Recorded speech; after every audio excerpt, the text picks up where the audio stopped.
요한복음 3장 1절부터 21절 본문을 통해 구원은 주님을 믿는 것이라는 제목으로 하나님의 말씀을 증거하겠습니다. 오늘 요한복음 3장 1절 부분을 한번 보겠습니다. 제가 읽겠습니다. 1절과 2절 상반절입니다. 그런데 바리새인 중에 니고데모라 하는 사람이 있으니 유대인의 지도자라. 그가 밤에 예수께 와서 이르되. 여러분, 니고데모가 언제 찾아왔습니까?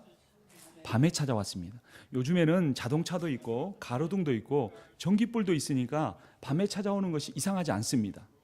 한국은 요즘에도 밤에 이 하루가 시작되는 그런 문화라고 합니다. 미국은 좀 그렇지 않지만 그래도 저희가 밤에 누구를 찾아갈 수 있습니다. 그런데 예수님 당시에는 해가 지면 칠흑같이 깜깜합니다. 전후 좌우를 분간하기가 힘듭니다. 더군다나 다른 집을 찾아간다는 것은 아주 예의에 벗어나는 일입니다. 등불을 켜는 것도 기름이 귀하기 때문에 쉽지 않은 일입니다. 그런데 니고데모는 밤에 찾아갔습니다. 밤은 어두움을 상징합니다. 즉 니고데모가 어두움에 속했고 그 어두움에 속한 니고데모가 빛이신 예수께 찾아왔다는 사실을 성경은 강조하고 있는 것입니다. 여러분, 우리 주 예수 그리스도는 빛이십니다. 생명의 빛이십니다. 같은 요한복음이니까 우리 한번 찾아보죠. 1장입니다. 앞으로 2장만 가면 1장 1절부터 제가 읽겠습니다. 저와 여러분이 1장 1절부터 5절까지 교독하겠습니다. 태초에 말씀이 계시니라. 이 말씀이 하나님과 함께 계셨으니 이 말씀은 곧 하나님이시니라. 그가 태초에 하나님과 함께 계셨고 만물이 그로 말미암아 지은 바 되었으니 지은 것이 하나도 그가 없이는 된 것이 없느니라. 그 안에 생명이 있었으니 이 생명은 사람들의 빛이라. 함께 읽겠습니다. 빛이 어둠에 비치되 어둠이 깨닫지 못하더라. 아멘. 아담의 후손인 우리는 기본적으로 빛에 속했습니까? 어둠에 속했습니까? 어두움에 속해 있습니다. 근데 그 어둠에 있는 우리를 주님이 구원하기 위하여 이 땅에 빛으로 오셨습니다. 그 빛이 무엇이라고 말합니까? 4절에서 생명이다 라고 말합니다. 생명의 빛, 구원의 빛, 영생의 빛으로 오신 겁니다.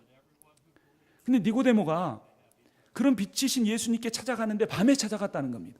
그러니까 이 니고데모가 사회적인 신분도 있고 어떤 영적으로 거룩해 보이긴 하지만 그의 내면과 그의 영적인 세계는 아직도 빛을 모르는 어둠에 있다는 겁니다.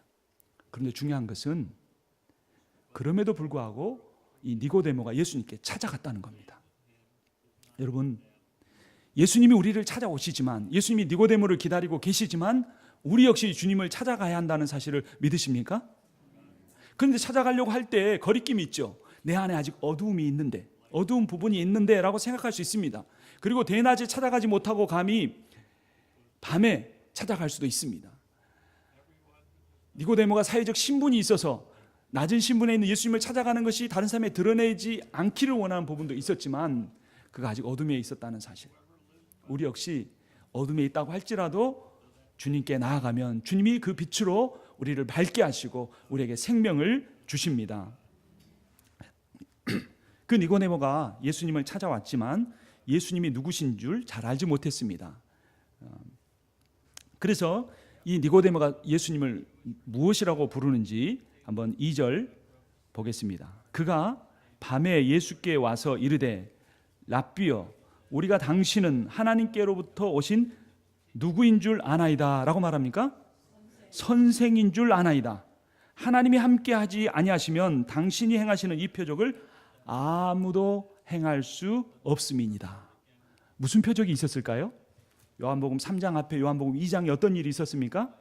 예수님이 가나 혼인잔치에 가서 물을 포도주로 바꾸신 거예요. 그러니까 얼마나 놀라운 일이 일어난 겁니까?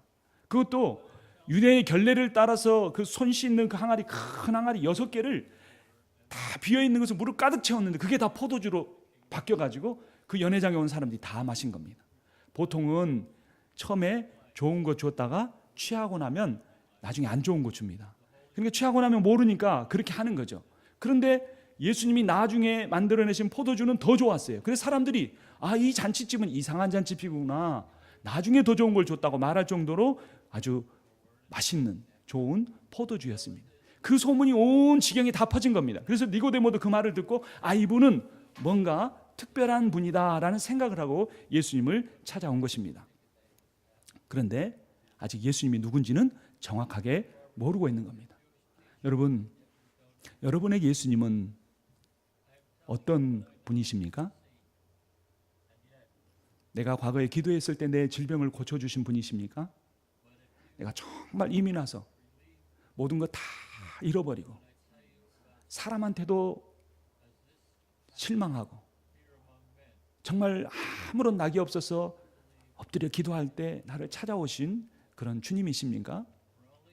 여러분, 주님이 어떤 분인 줄 아는 것, 생명보다 더 귀한 일입니다. 니고데모가 예수님을, 일개 시골 출신의 예수님을 선생이라고 부르는 것은 대단한 존칭입니다. 이 니고데모가 어떤 사람이냐면요, 70명으로 구성된 정치 종교의 최고 의결기관인 사내들인 공회의원입니다.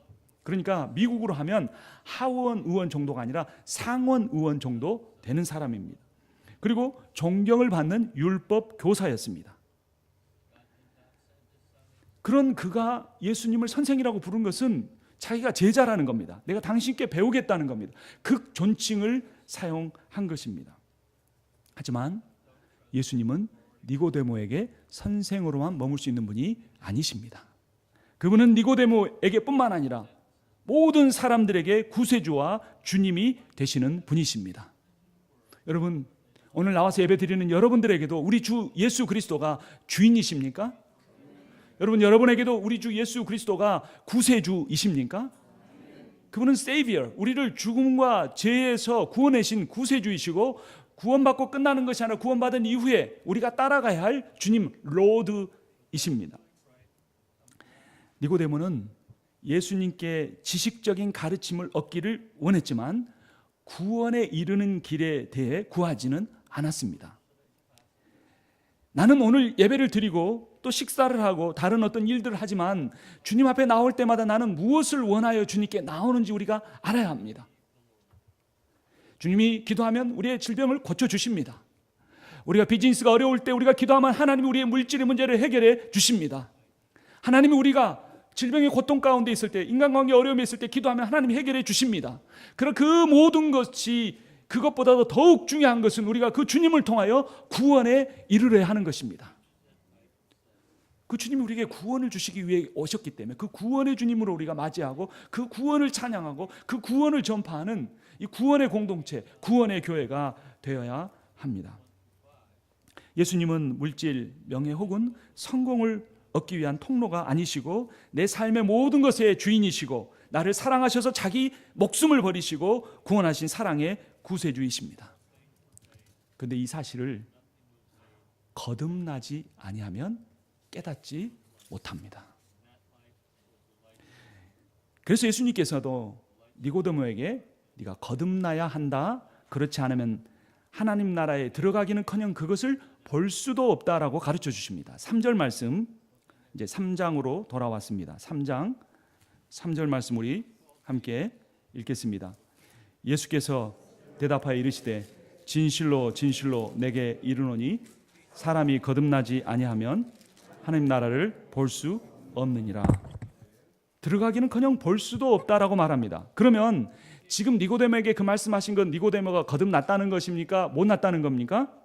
거듭나지 못했다는 겁니다. 얼마나 자존심이 상하는 이야기일까요?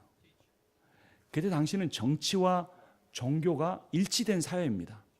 그러니까 그가 정치적인 영향력만 있는 것이 아니라 신학적으로나 구약 성경적으로나 모든 율법이나 장로들의 유전이나 이것은 최고의 권위자라는 겁니다. 뿐만 아니라 그런 백성들에게 존경받는 영적인 리더였습니다. 그런 사람한테 너 지금 상태로는 하나님 나라를 들어가기는커녕 볼 수도 없다, 이렇게 말씀하는 겁니다. 예수님도 참 대단하신 분입니다. 어떻게 그런 말을 그 사회적인 지위가 있는 사람한테 그래도 그럼에도 불구하고 찾아온 사람에게 하실 수가 있었을까요? 니고데모는 그런데 거듭남의 이 영적이고 성경적 의미를 이해하지도 못했습니다. 그리고 육체적인 의미로 오해했습니다. 그는 한 번 태어난 사람이 어떻게 어머니의 뱃속으로 다시 들어갈 수 있느냐고 황당하게 여겼습니다. 4절 말씀 함께 읽겠습니다. 니고데모가 이르되 사람이 늙으면 어떻게 낳을 수 있사옵나이까? 두 번째 모태에 들어갔다 낳을 수 있사옵나이까? 니고데모가 이렇게 영적인 부분에서는 어린아이와 같은 생각을 하고 그것을 표현한 것입니다. 예수님께서 말씀하신 거듭난다라는 말은 헬라어로 아노텐입니다. 아노텐은 born again, reborn이라는 의미도 있지만 이 아노텐의 또 다른 의미는 뭐냐면 하늘의 생명으로 태어난다라는 의미를 갖습니다. 그리고 이어서 사람이 하늘의 생명으로 다시 태어나려면 물, 즉 성령의 사람으로 다시 태어나야 한다고 말씀하십니다. 5절부터 7절을 제가 읽겠습니다. 예수께서 대답하시되 진실로 진실로 내게 이르노니 사람이 물과 성령으로 나지 아니하면 하나님의 나라에 들어갈 수 없느니라. 육으로 난 것은 육이요 영으로 난 것은 영이니 내가 너에게 거듭나야 하겠다 하는 말을 놀랍게 여기지 말라라고 말씀하십니다. 물과 성령이라는 것은 동이라는 것을 강조하게 말하는 중언법입니다. 그러니까 성령으로만 거듭날 수 있다. 성령으로만 하늘의 생명으로 다시 태어날 수 있다라고 예수님께서 가르쳐 주시는 겁니다.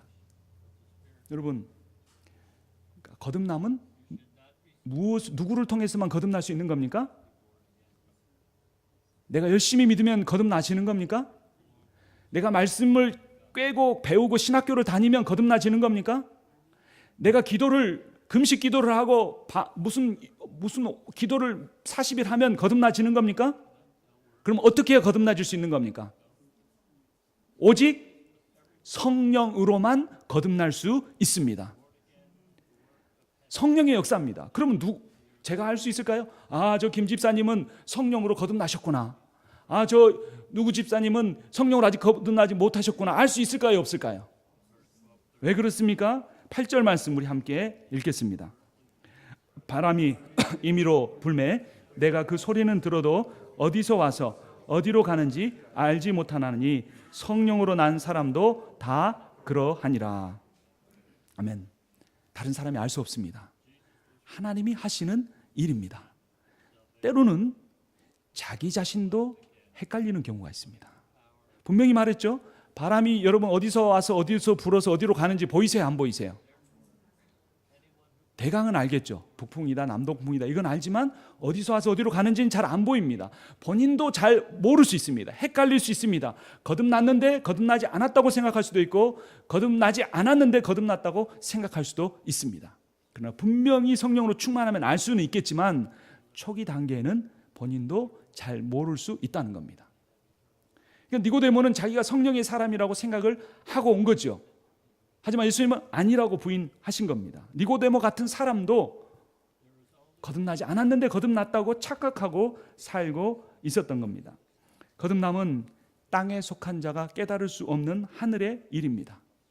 그렇기 때문에 하늘의 생명으로 다시 태어나려면 누구만이 그 일을 알 수 있고 주실 수 있냐면 하늘로부터 온 분만이 그것을 알 수 있고 그 생명을 주실 수 있습니다. 그리고 하늘에서 오셔서 이 땅의 일들을 다 이루시고 다시 하늘로 올라가실 분만 그 거듭남을 통한 영생과 구원을 주실 수가 있으십니다.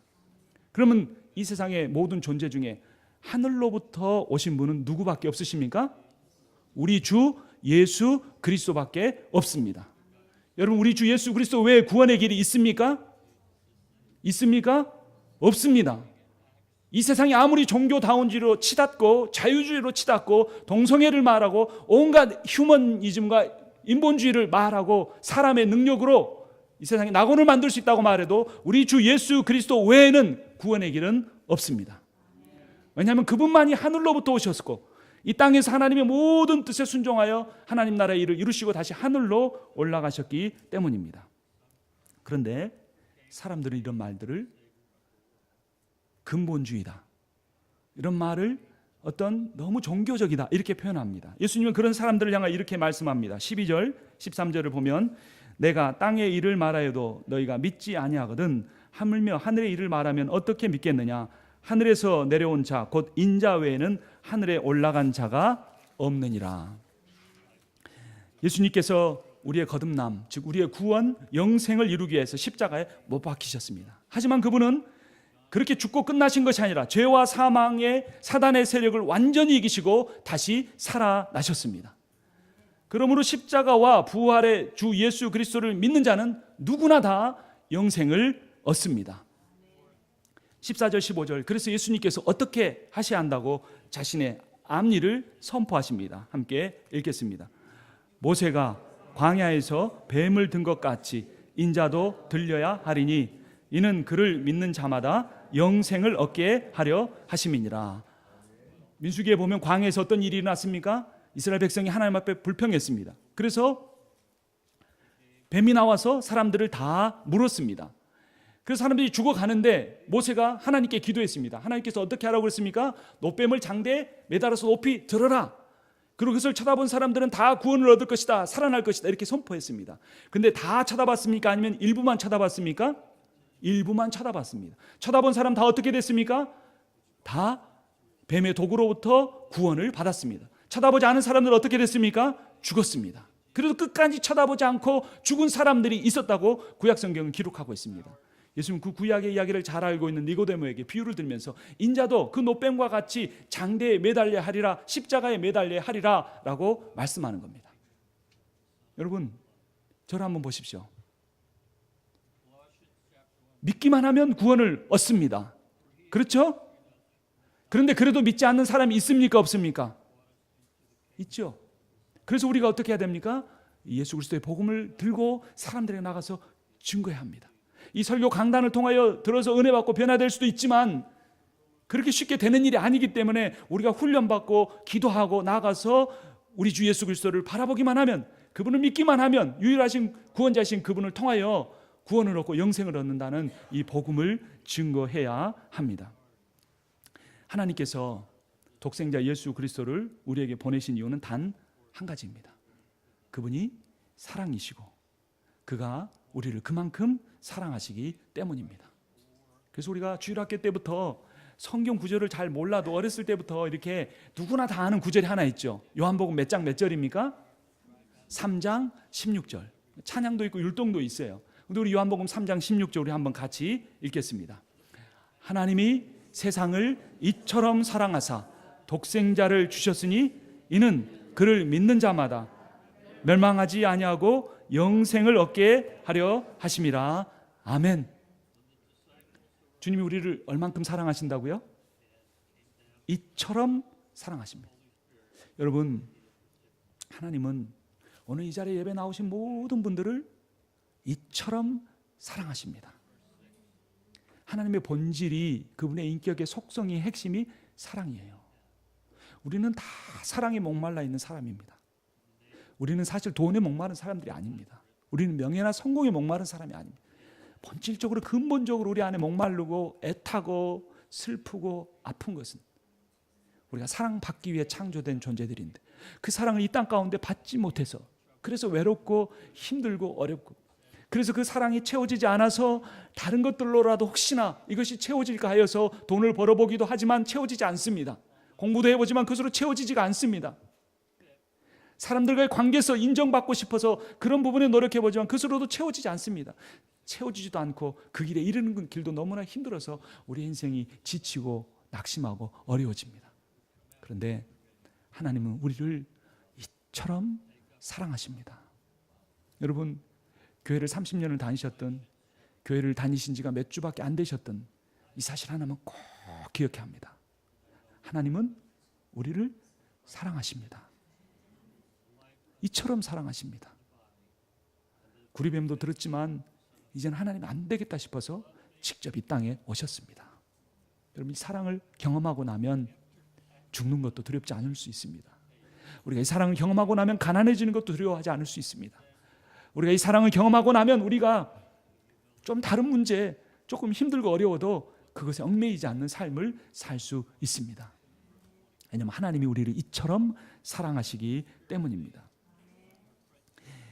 그래서 그 이처럼 우리를 사랑하사 독생자를 주셨으니 이는 그를 믿는 자마다 멸망치 않고 무엇을 얻게 하려 함이라라고 말해주고 있습니까?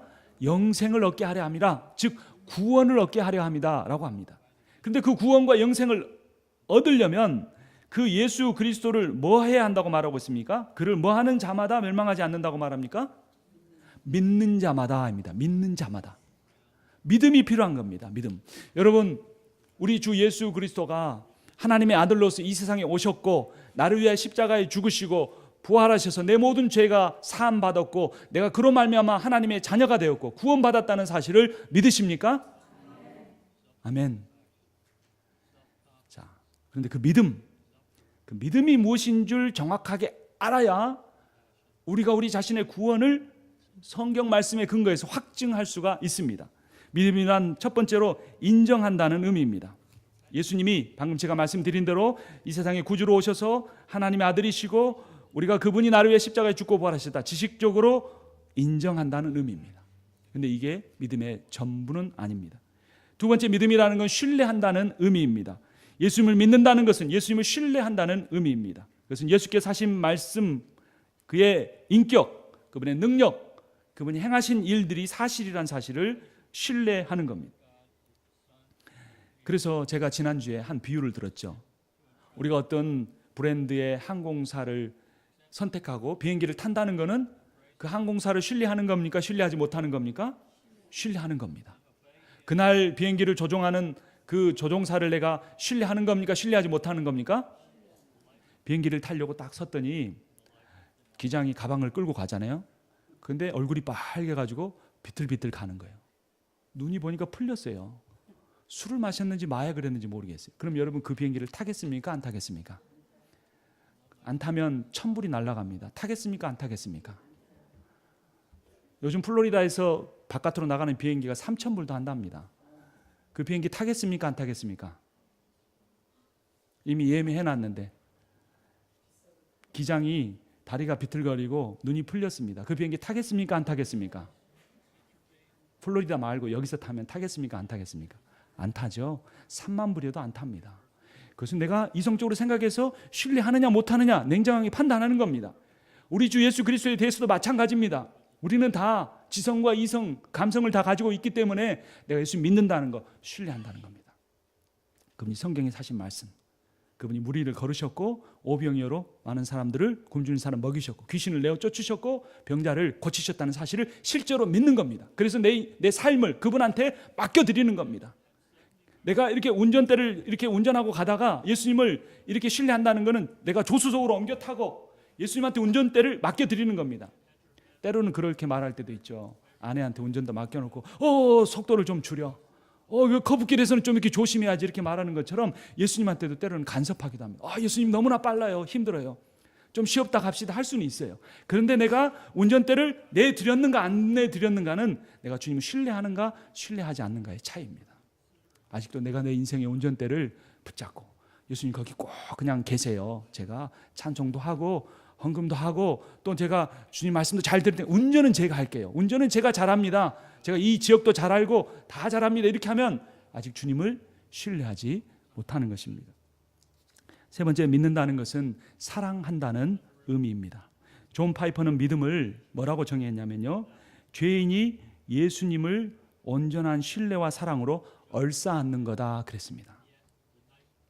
저는 이렇게 그 미국 분들이 허그하는 거 보면 참 부러워요. 그리고 그냥 스스럼없이 허그하잖아요. 어렸을 때부터 허그를 하고 연세 들어서도 허그를 하고. 근데 사람이 딱 이렇게 몸을 닿으면서 이렇게 체온이 딱 이게 닿고 그럴 때 굉장히 가까워지는 것 같아요. 그리고 좀 부드러워지고 그러는데 우리는 어머니 아버지도 우리를 잘 안 안아주셨잖아요. 그래서 혹시나 막내나 되면 이렇게 무릎에 앉아서 자라지 첫째 둘째는 근처에도 못 가잖아요. 그러니까 그게 참 어려워요. 그런데 이렇게 허그를 하는 걸 보면은 참 이렇게 행복해 보여요. 그런데 이 예수님 믿는다는 게 뭐냐면 그런 겁니다. 예수님한테 이렇게 안기는 거예요. 주님 사랑합니다. 주님 제가 이렇게 부족한데 늘 저를 사랑해 준다고 말씀해 주시니 감사합니다. 이렇게 주님을 얼싸안는 것, 주님을 사랑하는 것, 이것이 참 믿음입니다. 믿는다는 것은 또한 영접하는 겁니다. 예수님을 주와 구세주로 믿는다는 것, 그분을 나의 주와 구세주로 영접한다는 것입니다. 요한복음 1장 12절을 보면 영접하는 자, 곧 그 이름을 믿는 자들에게는 하나님의 자녀가 되는 권세를 주셨다라고 말하고 있습니다. 근데 이 1장 12절에서 매우 중요한 사실이 있습니다. 여러분 이건 꼭 기억하셔야 돼요. 1장 12절에 보면 영접하는 자, 곧 그 이름을 믿는 자들에게는 이라는 표현이 있어요. 앞에는 영접한다는 단어고 두 번째는 믿는다는 단어입니다. 이게 비슷한 의미를 갖고 있기도 하지만 조금 다릅니다. 헬라어로 보면 영접하다는 단어는 과거에 일어난 한 번뿐인 사건을 말하는 거예요. 한 번뿐인 거. 이거는 다시 일어날 수 없어요. 한 번으로 끝나는 겁니다. 족한 겁니다. 근데 중간쯤 와서 믿는다고 하는 단어는 현재형인데 헬라어 현재형은 반복되는 겁니다. 그러니까 예수님을 나의 구세주와 나의 주로 받아들이는 것, 내 인생의 운전대를 맡겨드리는 것은 한 번으로 끝나는 거예요. 근데 그 다음에 예수님을 믿는 행위는 어떻게 해야 돼요? 계속 확인되어져야 돼요. 점검돼야 돼요. 그래서 그렇게 예수님을 영접했지만, 과거에 뜨겁게 영접했지만, 회개의 눈물을 흘리면서 주님을 영접했지만, 지금 예수님께 내 삶을 맡겨드리지 못하면 믿지는 못하고 있는 겁니다.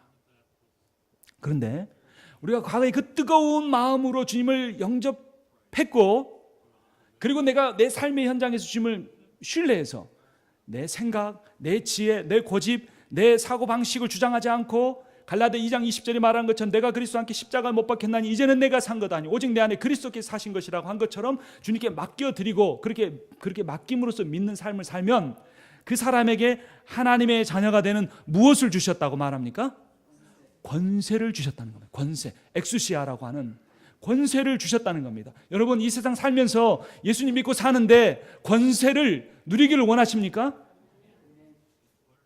권세를 누리기 원하시면 예수님을 영접하는 것을 끝나지 말고 예수님을 날마다 삶에서 신뢰하고 그분께 내 삶의 모든 것을 맡기시길 바랍니다. 그러면 주님이 우리에게 놀라운 은혜를 베풀어 주십니다. 여러분 골로새서 1장 13절에 이렇게 말합니다. 그가 우리를 흑암의 권세에서 건져내사 그의 사랑의 나라로 옮기셨으니 라고 말합니다. 우리는 다 어디에 속했다고? 빛에 속했다고 그랬습니까? 어둠에 속했다고 그랬습니까? 어둠에 속했죠. 흑암에. 그래서 흑암의 나라에서 예수 그리스도를 영접함으로 건져내서 사랑의 하나님의 아들의 나라로 옮겨졌습니다. 그리고 권세가 바뀌어진 거죠. 그래서 우리는 이 예수님의 권세를 가지고 싸워야 하는데 그 싸울 대상이 누구입니까?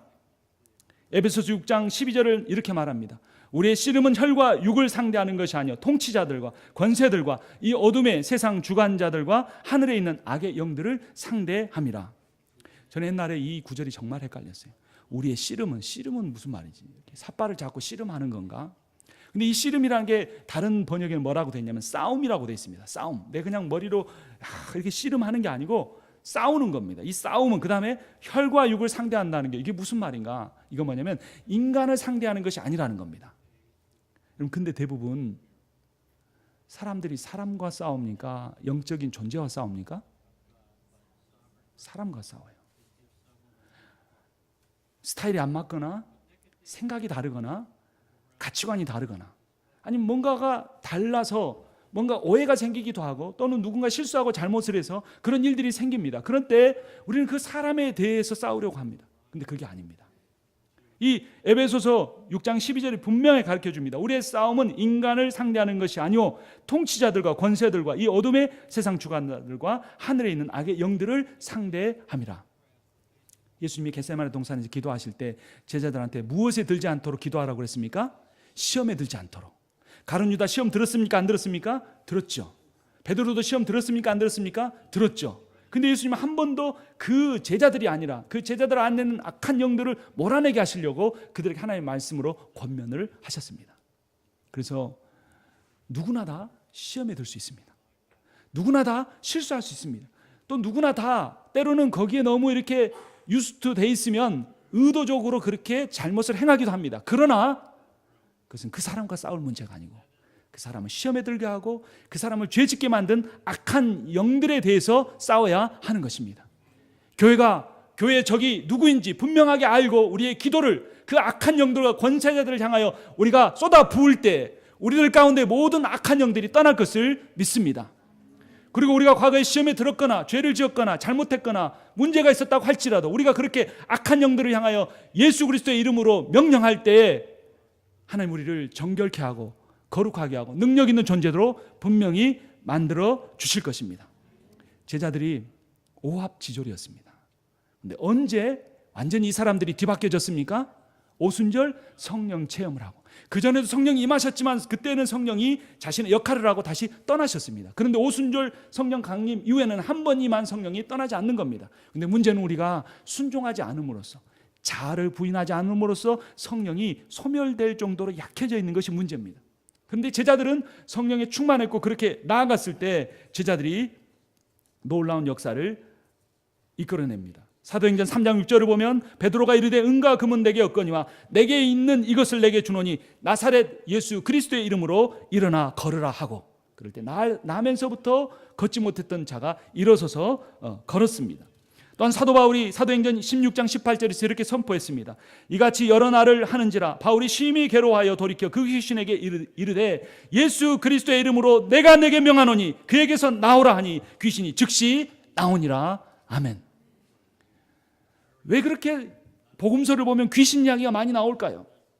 그때 귀신들은 노골적으로 역사를 사람들을 주저앉게 만들고 이렇게 뒤집어지게 만들고 격려를 일으키게 만들었습니다. 그러나 오늘날 귀신은 그런 식으로도 역사하지만, 선교지에서는 그렇게 역사하지만 그 외에 다른 여러 가지 방식으로 우리들 안에 또는 제 안에 역사를 하는 겁니다. 그런데 우리 주 예수 그리스도가 2000년 전에 이 땅에 오셔서 십자가에 죽고 부활하심으로 사단의 허리를 꺾으신 것을 믿으십니까?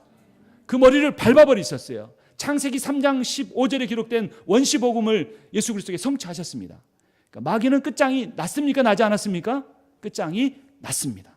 그런데 마귀가 남은 힘을 가지고 그것을 인정하지 않고 우리를 넘어뜨리려고 하는 겁니다. 그래서 우리는 어떤 싸움의 부름을 받았냐면, 한번 따라서 하겠습니다. 우리는 이미 이긴 싸움에 부름받았다. 이미 예수 그리스도께 이겨놓은 싸움에 우리를 부르신 겁니다. 이 사실을 믿으십니까? 그것을 믿고 우리가 악한 영들을 향하여 부르짖고 대적하는 기도를 하고 예수 그리스도의 이름으로 나가면 병든 이들이 일어날 것입니다. 우리가 우리 주 예수 그리스도의 이름으로 우리가 명령할 때 귀신 들린 자로부터 귀신이 떠나갈 것을 믿습니다. 우리 주님은 그 외에도 물질의 문제나 여러 가지 모든 문제를 이루실 수 있는 능력이 있으십니다. 다만 우리를 더 성숙하게 하시기 위하여, 우리를 더 충성되게 하시기 위하여 사탄을 잠시 허용해 주는 것 뿐입니다. 그럴 때 우리가 다시 성경으로 돌아가고 다시 기도로 돌아가고 다시 성령 앞에 우리 자기를 부인하고 엎드릴 때 하나님의 놀라운 역사가 우리 교회와 이 지역사회에 일어날 것입니다. 그런 복과 은혜를 누리시는 여러분과 제가 되기를 주님의 이름으로 축원합니다.